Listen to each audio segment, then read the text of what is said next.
Good day, welcome to Previously Delicious, where I revisit older games to find out how they hold up in today's gaming environment.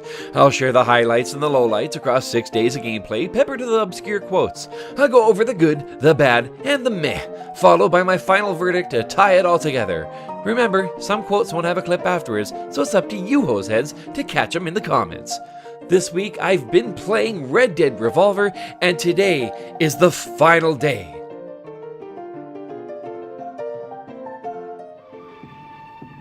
Well, howdy, partners. I think it's about time we summed up our experiences. What do you say? Should we get started? Eh? The good. I'd like to start off by saying that this game really had a good, cohesive a theme to it. It was really great at expressing the whole Western aspects of everything, and it drew a lot of inspiration, in my opinion, from a game called Gunsmoke way back in the day, where you're kind of running along, you're shooting at things, and people poking in and out of doors and windows, and you gotta shoot them and they move. It was kind of weird because there was one area where Buddy went in one saloon door and came out in an entirely different building. I'm like, dude, how'd that work?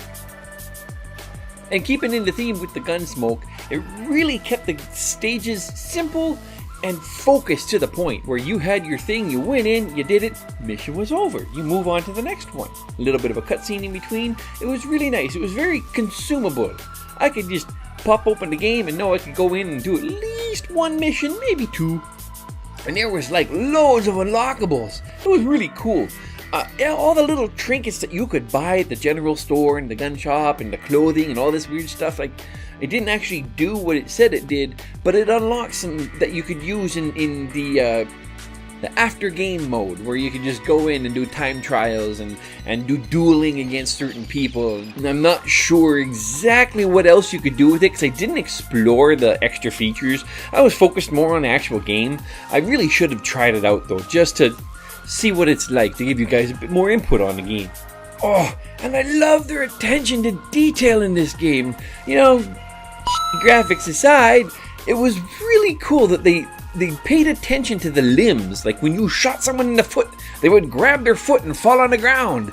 Or if you shot them in the arm, they would do like, ah! The arrows were a lot of fun too, because they would stay sticking out of somebody. I liked that. The little touches, right? Would have been cool if it broke off, but you know, I get that it's older technology, so probably didn't quite have it there, right? Or in that one when you're sort of like in the OK Corral and you got the saloon up there, I shot some dude and he fell down through the railing and he landed in a box of something and broke it. And I'm like, whoa, that was cool. And wee-hoo, those voices were just spot on, man. They were really well done. They had a lot of fun doing it, you could tell. And some of the side characters and stuff that you could run into, they were a little bit less involved or well rounded out, but that's fine. You only saw them in town. Also, the level variety was pretty good. I was impressed. I thought I was just going to be playing through as Mr. Dude that had the burnt hand and he's going off for his vengeance. But no, there was actual missions where I was some dude with 2 pistols. I was this Diego guy. I was a native guy shooting arrows, and that was really cool. It really helped to shake up the game, so you're not totally stuck doing the same thing. And even in the levels, you did different things. Like one I had to target cannons so that they would get shot, and other ones I'm just shooting people up. There was even a bar fight. Woohoo! That was a lot of fun.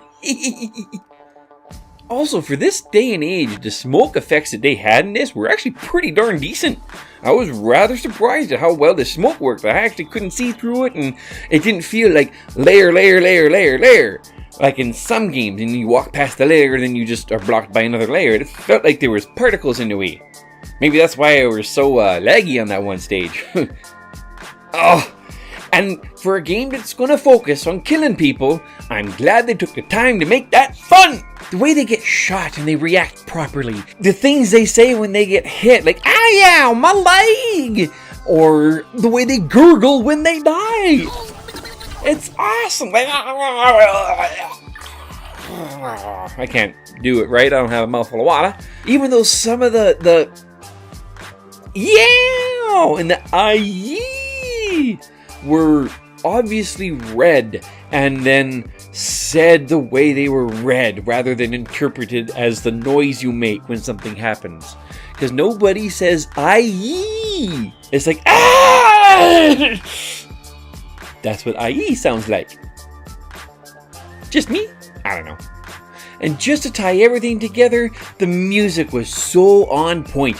It had like the harmonica playing in the background, or it'll have like that old-timey whistling sound that they had in almost all of their songs. It really felt like it was plucked right out of an old western.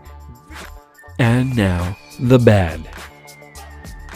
So the things that kind of irked me about this game, most of it was just my crappy aim, and I knew that, so I won't comment on not hitting people, because generally if I shot and I actually aimed it right, it would hit the target most times out of 10 or whatever, right? But aside from that, the damage really felt like it was inconsistent, eh? Like, sometimes you would do a headshot and he would take a lot of damage and he would be dead. Other times you could shoot someone in the head like 50 freaking times and it doesn't even look like they got hurt. One of the bosses was like that. The lady that I screwed up on and I missed a day of recording. When I was fighting her, I was shooting her in the head. I was shooting her in the shoulders. Finally, I kind of figured it out. I think I had to shoot her in her red spots, which were like the little red frilly things on her arms and red frilly things on her legs. And when I started doing that, she would react. It just really wasn't always very clear how to hit somebody properly, especially the bosses, because they made a point of the bosses. You had to hurt them in a certain way, and you had to just go to figure it out. Sometimes you had little clues in some of the cutscenes or what they were doing, how they were acting, but generally it wasn't very clear. I have a little sparkly spot. Sorry. Also, the checkpoints, they felt like sometimes they were a little bit too far apart, or they weren't spaced nicely throughout the stage.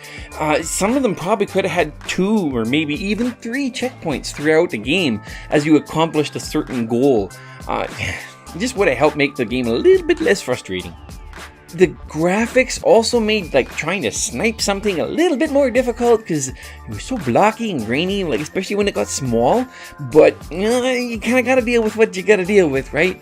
Even so, it would still sort of work. You could, as long as your reticle was close enough, it would hit, it would react. The hitboxes were very generous in that sort of aspect. And also with the graphics, as long as you could look past the creepy sort of Silicon Valley, whatever that phrase is. Anyway, as soon as you can get past that, it isn't okay, but oh geez, some of those faces are hideous. And the way they walked, Some of them looked like this when they were walking. just really odd. Like, you can tell they spent all their time, effort, and energy on the action rather than on the boring stuff in the towns. And that's fine. Oh, jeebus. What's with the falling, eh? I've been blasted and then I fall, I tumble, I do a somersault, I flop like a fish on the ground for 5 minutes, then I roll over and then I get on my back and then I prop myself up with my elbows and then I sort of get up on my knee and then I can stand up and I might be able to shoot again. Why does it have to be so complicated? Just get up, dude. That and the Gatling gun is totally useless. You move it a smidgen and the thing goes vroom, vroom, vroom. There's no way to control that, not even with my bad aim. And now the meh. Well, so far there wasn't a whole lot of stuff that really stuck out to me being kind of weird about this game, but the bumpers, maybe I could have changed it in the controls, but it was using the L1 and the R1 for shoot, and instead of the L2 or the R2, which is more the triggery button. Just a little thing like that would have helped out a little bit for holding the controller better, I guess. I don't know. And there wasn't really an open world. There was that one town where you could run around in like a little bit of a loop, and there were a few shops. But they really could have flushed it out a little bit more, added a little bit more to it. Again, probably limitations of the day. Would have been nice to see more of an open world type thing, but I guess that's what you're getting with the Redemption games, right? And my aim, it kind of sucks, so I was happy to notice that there was a bit of like an auto-aim feature.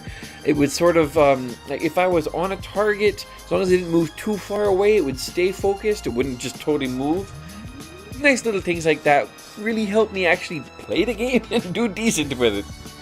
It was also kind of odd that you played as other characters, but everybody shared the same purse. Even though, you know, like Diego, he was the bad guy. I don't know why I was playing as him.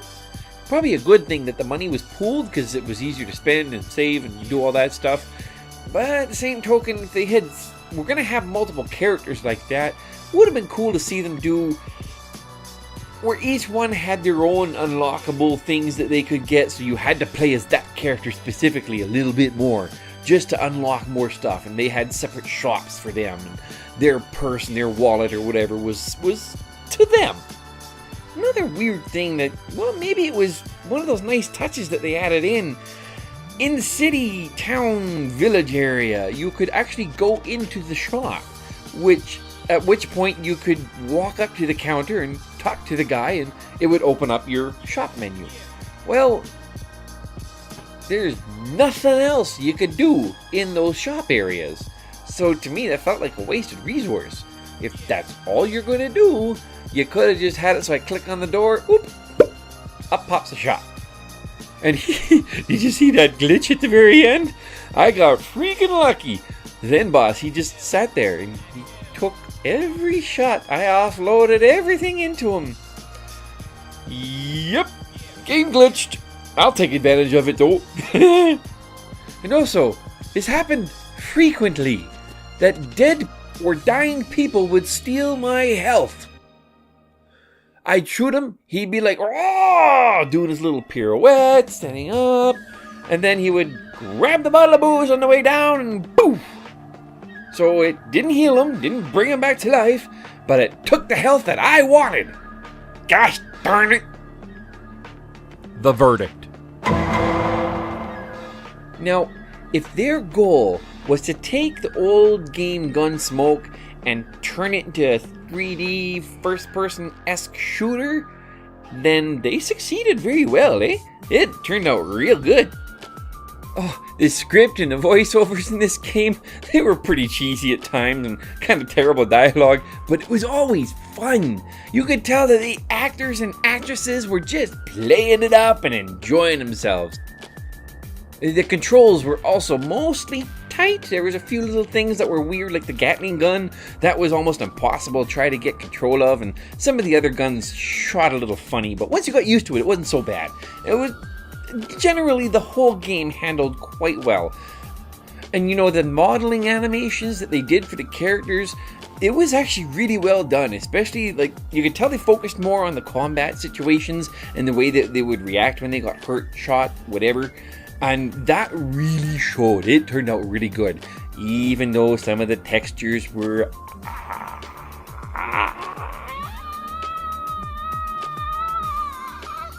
and each of the boss fights too were a whole lot of fun. Not quite clear all the time on how to actually hurt them, but after a little bit you did sort of end up figuring it out, either by accident or just through trial and error. And the added characters were an unexpected but very welcome bonus to the game.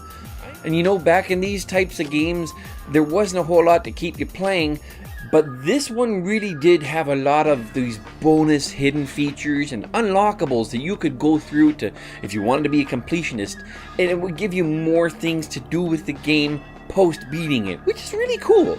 Because music too, for being a Western, was really good. It was on point, very thematic. I enjoyed the music, even though I'm not much of a Western or country Western song fan. It really helped get you in the feel of the rest of the game. But unfortunately, the dueling was odd, it was clunky, and it didn't add much to the game. There's only even a few points where you actually had to duel. Dueling could have been improved. Hopefully, with the newer games, it got better. I like what they were going for, they just really didn't pull it off as well as I had hoped. Okay, Hoseheads, well, I think that about sums everything up quite nicely, and if I had to give this a rating, I think I'd probably give it about 8 nicely packed, light, fluffy snowballs out of 10. Well, partner, I'd like to thank y'all for joining me this week. I think I discovered something new about myself, and I hope you found the journey rather entertaining. I shall hopefully return in a few weeks. When I do, I hope to see you there. Y'all come back now, you do. I'm saddened to say that it's over. I'm so glad you could stay, but moreover, I'm willing to bet you got more important to do, so go home. Take off, ya hoser. But wait, that's not all! In just a few short days, you will receive yet another episode absolutely free! By using the patented YouTube interface, you can have unlimited access to all previous videos in the series. Act now and you can even be alerted when new episodes become available. Simply click 1-800-SUBSCRIBE. That's 1-800-SUBSCRIBE. Previously Delicious is not responsible for any butt hurt, loss of time, indigestion, ruined childhoods, loss of civility, or shattered pink glasses that might arise from exposure to this product. Please, use at your own risk. You are a big boy and or girl, and no one has forced you to watch this. If someone has, your beef is with them. Seriously, folks, at this point, you should know how all this works. I'm only reminding you for the poops and laughs.